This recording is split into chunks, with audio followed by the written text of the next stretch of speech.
Hello students, तो आज जो हम करेंगे वो है हमारी नेक्स्ट थ्योरम जो कि है 8.6 8th चैप्टर जो है क्वाड्रिलेटरल। 9th क्लास का जो एनसीईआरटी मैथ है उसमें 8th चैप्टर है हमारे पास क्वाड्रिलेटरल चतुर्भुज चैप्टर जो है उसकी छठी जो थ्योरम है 6th थ्योरम वो हम करेंगे 8.6 थ्योरम। सबसे पहले हम समझेंगे कि ये थ्योरम हमें कहती क्या है, देन इसका प्रूफ हम करेंगे। तो सबसे पहले स्टेटमेंट क्या है, the diagonals of a parallelogram bisect each other. तो जो डायगोनल्स होते हैं एक पैरेललोग्राम के वो क्या करते हैं, एक दूसरे को बाइसेक्ट करते हैं। बाइसेक्ट करने का मतलब क्या है, एक दूसरे को दो बराबर हिस्सों में काटते हैं, वो बांटते हैं। तो उसलिए हम क्या यूज करते हैं, बाइसेक्ट वर्ड यूज करते हैं। तो ये हमें जो थ्योरम है वो बताती है। अब इसको हमें प्रूव करना है कि अगर एक पैरेललोग्राम है हमारे पास तो उसके जो डायगोनल्स होंगे वो क्या करेंगे, एक दूसरे को बाइसेक्ट करेंगे। जो क्वाड्रिलेटरल है वो पैरेललोग्राम है, ये हमारे पास गिवन है, और उसके जो डायगोनल्स है वो एक दूसरे को बाइसेक्ट करेंगे, ये हमें प्रूव करना है। तो सबसे पहले प्रूफ के लिए हम क्या करेंगे, सबसे पहले हमारी जो फिगर है वो बना लेते हैं, कंस्ट्रक्शन कर लेते हैं। तो सबसे पहले है हमारे पास एक पैरेललोग्राम, क्योंकि अब की बार हमें गिवन है कि वो पैरेललोग्राम ही है।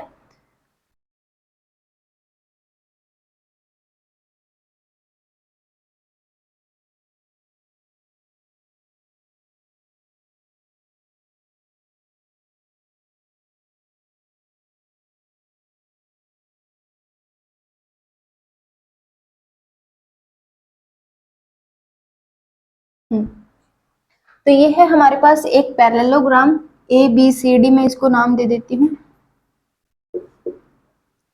A B C D. ये एक पैरेललोग्राम है और इसके क्या करने हैं, हमने डायगोनल्स लेने हैं और प्रूव करना है कि जो डायगोनल्स होंगे वो क्या करेंगे, एक दूसरे को बाइसेक्ट करेंगे। तो ये डायगोनल है हमारे पास, डायगोनल 1 है,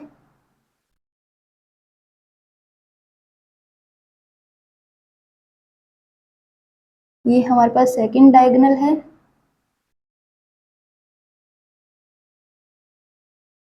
तो ये है हमारे पास दो डायगोनल। तो हमें यहाँ पे मान लिया ये जो ओ पॉइंट है वहां पे कट कर रहे हैं एक दूसरे के साथ, तो ये ओ पॉइंट पे क्या कर रहे हैं, कट कर रहे हैं। अभी जो गिवन है वो यहाँ पे हम लिख लेते हैं। तो गिवन क्या है, सबसे पहले हमारे पास that is A B C D is a parallelogram. ये क्या है, ए बी सी डी एक पैरेललोग्राम है। तो अगर पैरेललोग्राम है तो क्या होगा, आमने सामने की जो साइड है वो एक दूसरे के पैरेलल होंगी और साथ में वो इक्वल होंगी। तो यहाँ पे A B is parallel to B C, and इससे हमें क्या मिलता है, A B is parallel to B C, that is A D is equals to B C. यहाँ पे सी डी आएगा, sorry, A B is parallel to C D. तो A B is parallel to, ये वाली जो side है वो parallel है इसके, और ये साइड जो है वो इक्वल है इसके, ये साइड है वो इक्वल है इसके। ठीक है, तो यहाँ पे जो ए बी लाइन है वो क्या है, पैरेलल है सी डी के, तो उससे हमें मिल गया A D is equal to B C, given है ये चीज। Again A D is parallel to B C, तो इससे हमें मिलेगा A B is equals to C D. ठीक है, तो ये भी क्या है, गिवन है। पैरेलल मतलब क्या है कि दोनों के बीच की जो दूरी है वो हर पॉइंट पे सेम रहेगी। तो अगर ये दोनों एक दूसरे के पैरेलल है तो जो दूरी यहाँ पे है वही ये रहेगी, तो A D is equals to B C आ जाएगा। अगर ये दोनों एक दूसरे के पैरेलल है तो ये वाली जो डिस्टेंस है वो इक्वल हो जाएगी ये वाली से। तो इसलिए A B parallel to C D से हमें मिला A D is equals to B C, और A D parallel B C से हमें मिला A B is equals to C D. ठीक है, तो ये आ गए हमारे पास, ये गिवन है। अब हमें क्या करना है, अब हमें लिखना है टू प्रूव, की प्रूव क्या करना है। तो प्रूव हमें करना है, देखो यहाँ पे हमें बताना है कि जो BD है वो बाइसेक्ट कर रहा है AC को, यानी दो इक्वल हिस्सों में कट कर रहा है, और जो AC है वो बाइसेक्ट कर रहा है BD को, यानी BD के जो दो बराबर हिस्से बना रहा है। दैट मीन्स ये वाली जो लाइन होगी वो इसके इक्वल होगी और ये वाली जो लाइन होगी वो इसके इक्वल। तो यहाँ पे हमें प्रूव करना है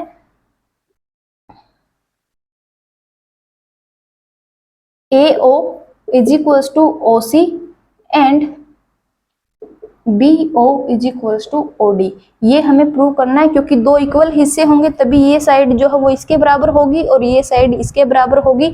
ये हमें प्रूव करना है। अगर ये हमने प्रूव कर दिया दैट मीन्स क्या है, दोनों डायगोनल एक दूसरे को क्या कर रहे हैं, बाइसेक्ट कर रहे हैं। ठीक है, तो यहाँ पे हम लेंगे, तो एक चीज यहाँ पे ध्यान से देखो, ये एंगल बन रहा है, एक एंगल ये बन रहा है, एक एंगल जो है ये बन रहा है और एक एंगल ये बन रहा है। डबल और सिंगल में यहाँ पे थोड़ी सी इनको रिप्रेजेंट करने के लिए लगा रही हूँ, क्योंकि इसको हम यूज करेंगे अभी कॉन्सेप्ट को। तो यहाँ पे इन triangles ABO and triangle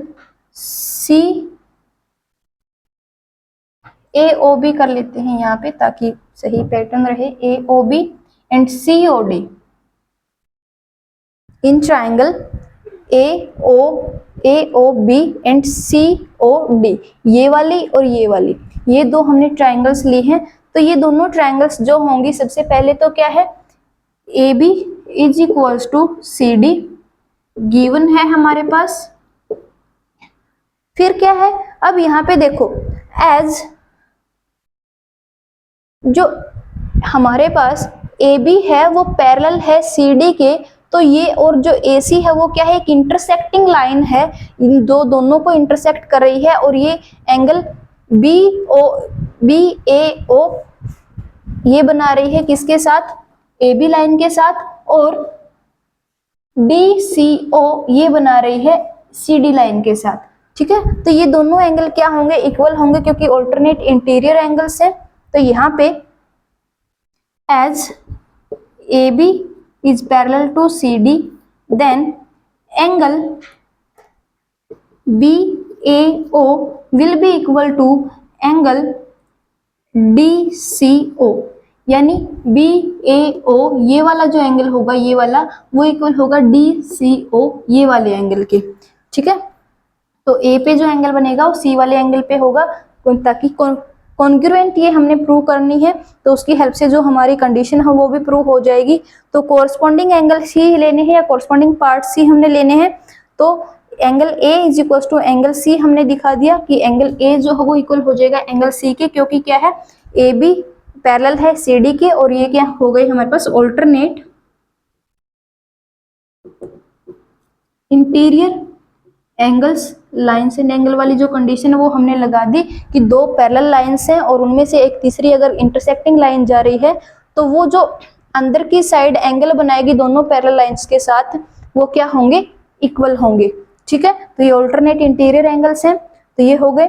next again, as AB is parallel to CD, same condition है। अब यहाँ पे अगर AC इंटरसेक्टिंग लाइन है तो BD भी तो इसकी इंटरसेक्टिंग लाइन है, जो AB और CD को इंटरसेक्ट कर रही है, और अंदर की साइड जो एंगल है ABO और CDO ये बना रही है। तो यहाँ पे क्या है हमारे पास, ये एंगल भी क्या हो जाएंगे, इक्वल हो जाएंगे। तो ये हो जाएगा angle ABO is equal to angle CDO, यानी B के ऊपर जो एंगल बना, बीच वाला हम लेते हैं, जहां पे एंगल बनता है वो बीच में आता है। तो AB के ऊपर एंगल बना, CD के ऊपर बना, तो क्या है, दोनों एंगल इक्वल आ गए। क्यों, क्योंकि these are also alternate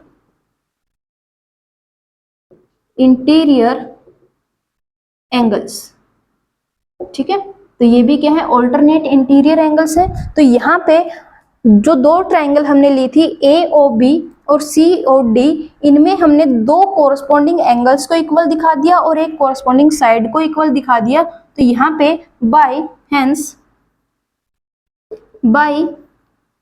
ASA rule, यानी एंगल साइड एंगल रूल से हमारा क्या हो गया, जो ट्राइंगल AOB है will be congruent to triangle COD। ठीक है, तो यहाँ पे जो ट्राइंगल हमारी AOB ये क्या हो गई, bye angle side angle rule यानी ASA रूल कॉन्ग्रुएंट हो गई किसकी, COD ट्रायंगल के। ठीक है, तो दोनों इक्वल हो गए। तो नाउ अब हमारे पास बिल्कुल यही वाली चीज जो थी वो मेन थी, यहाँ पे जो करना था, तो ये आपको कॉन्सेप्ट ध्यान में रखना था कि ये साइड इसके इक्वल है, गिवन थी, ये एंगल इसके इक्वल हमने दिखा दिया क्योंकि ऑल्टरनेट इंटीरियर एंगल है। अगेन ये एंगल इसके इक्वल, तो ऑल्टरनेट इंटीरियर एंगल है। तो बाई ASA रूल दोनों क्या हो गई, ट्रायंगल हमारे पास कॉन्ग्रुएंट प्रूव हो गई। अगर कॉन्ग्रुएंट हमने प्रूव कर दी तो अब तो बस कुछ भी नहीं, सिंपल हमें लिखना है। तो देखो ये वाली जो साइड होगी, अगर दोनों ट्रायंगल कॉन्ग्रुएंट हैं then by CPCT rule, that is काफी इंपॉर्टेंट रूल है ये CPCT, जो कि है corresponding part of corresponding triangle will be equal if both triangles are congruent. तो अगर हमारे पास दोनों ट्रायंगल्स जो हैं वो कॉन्ग्रुएंट हैं तो कोरस्पॉन्डिंग पार्ट जो है उनके क्या होंगे, इक्वल होंगे। तो काफी जो फेमस रूल है कॉन्ग्रुएंसी के अंदर, ये जो हर जगह पे हम इसको यूज करते हैं। ठीक है, तो बाय CPCT रूल क्या हो जाएगा, अगर ये ट्रायंगल इसके इक्वल है तो कोरस्पॉन्डिंग साइड्स इक्वल हो जाएंगी, तो AO will be equal to OC and BO will be equal to OD। ठीक है, तो जो AO है वो इक्वल हो जाएगी OC के, और जो A है वो इक्वल हो जाएगी यहाँ पे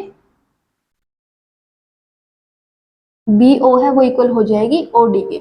ठीक है, यही हमने प्रूव करना था कि ये क्या होंगी, दोनों AO इक्वल होगी OC के और BO होगी इक्वल OD के। तो ये हमने प्रूव कर दिया। हेंस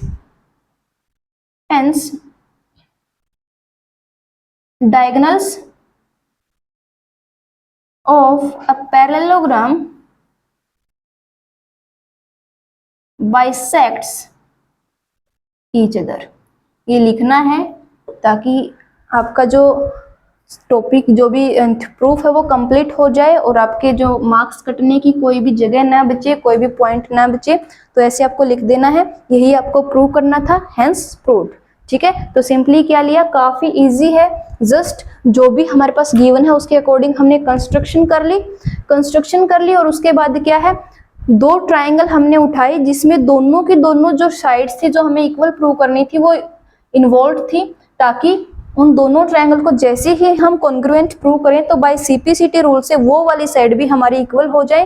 तो सेम वाला हमने जो कॉन्सेप्ट है लगाया, और AOB और COD को हमने बाय ASA रूल है वो कॉन्ग्रुएंट प्रूव किया, और कॉन्ग्रुएंसी के बाद क्या हो गया, बाय CPCT रूल फिर क्या हो गया, दोनों के दोनों जो हमारी कंडीशंस थी वो भी प्रूफ हो गई, that is AO is equal to OC and BO is equals to OD, क्योंकि these are corresponding sides of these two corresponding triangles। ठीक है, तो यहाँ पे ये हमने प्रूव कर दिया, और इसी के साथ हमारी जो कंडीशन थी कि जो डायगोनल्स होंगे पैरेललोग्राम के वो क्या करेंगे, एक दूसरे को बाइसेक्ट करेंगे। तो ये थी हमारे 6th थ्योरम।